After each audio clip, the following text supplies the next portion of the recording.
9,11, o IPCA no mês de junho ficou em 0,7%, uma alta de 0,2 ponto percentual em relação à taxa do mês anterior, mês de maio.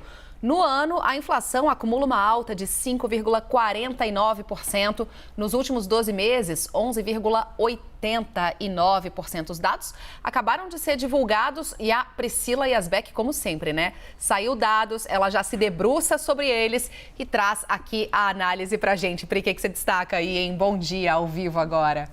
Bom dia, Stephanie. Bom dia a todos que nos acompanham. Acabou de sair, então, o IPCA, saiu às 9h, a gente vai fazer essa leitura inicial. Depois também, ao longo da programação, a gente traz outras análises sobre inflação. Mas então, como a Stephanie disse, o índice ficou em 0,67%. O mercado esperava que ficasse em 0,7%, portanto, ficou bem em linha com a expectativa.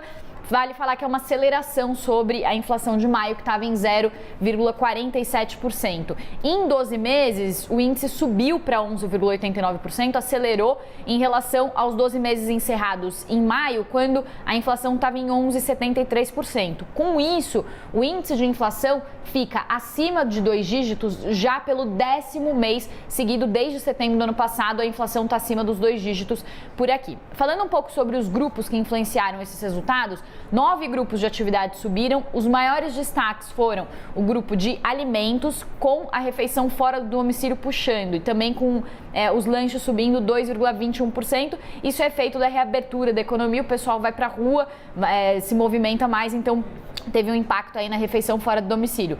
Leite também subiu muito, quase 11%, tem uma restrição na produção, tem aumento de custo de ração, com soja e milho sendo afetados até pela guerra na Ucrânia. Feijão carioca também foi outro destaque de alta. Por outro lado, a cenoura, que chegou a subir 166% até março, em 12 meses até março, caiu 23%, já vem caindo, no último mês também vem caindo, mas por causa dessa forte alta que teve anteriormente. Plano de saúde foi o item que mais impactou, que mais subiu dentro que mais teve impacto dentro do IPCA. Isso por causa do reajuste da ANS de 15% nos planos de saúde. Esse reajuste ele vai sendo diluído ao longo dos meses após o anúncio do reajuste. E a maior variação em termos de grupos foi do grupo de vestuário. As roupas estão subindo muito, teve uma alta de 1,67%, isso desde o segundo semestre do ano passado. Também um efeito de reabertura pós-pandemia, né? Porque as pessoas estavam muito fechadas em casa. Com a reabertura das atividades, né? A gente continua num cenário ainda de pandemia, mas com a reabertura das atividades as pessoas começam a se movimentar mais. Então, o vestuário foi um setor que ficou muito aquecido com essa reabertura. O custo do algodão também aumentou, influenciou os preços. Eu conversei com o Fábio Romão, que é economista da LCA, e ele explicou que a gente deve ver uma desaceleração do índice daqui para frente. Talvez o pico ficou para trás, que foi em abril, quando a inflação passou dos 12%. Ele acha que em julho já cai a inflação para 10%. Isso é importante por causa do efeito dos pacotes de benefícios e também por causa da redução, principalmente por causa da redução dos impostos sobre combustíveis e sobre energia. Então, isso deve trazer um impacto importante para a inflação a partir de julho. Na visão da LCA, eles acham que a inflação cai para 10% a partir de julho e encerra o ano em 8%. Mas o que tanto a LCA quanto outros economistas têm falado é que a partir de 2023, as previsões que estavam de queda e continuam sendo de queda, só que elas estão sendo revisadas para cima. Então, a queda que era esperada para cerca de 3%, 4% já está sendo revisada ali para algo mais perto de 5% por causa justamente da retirada, né, desses benefícios que vão ser concentrados no ano de 2022. Em 2023 tem um efeito rebote, né? Esses benefícios que seguram o preço de combustíveis, muitos deles estão previstos até o fim do ano. No ano que vem tem esse aumento dos preços de novo. Pri, aproveito para te perguntar, aproveito que você está por aqui, a gente já vai te explorar um pouquinho mais, porque depois de mais de um mês sem divulgação, por causa aí da mobilização dos servidores, o Banco Central voltou a divulgar hoje o Boletim Focus. Quais foram os destaques?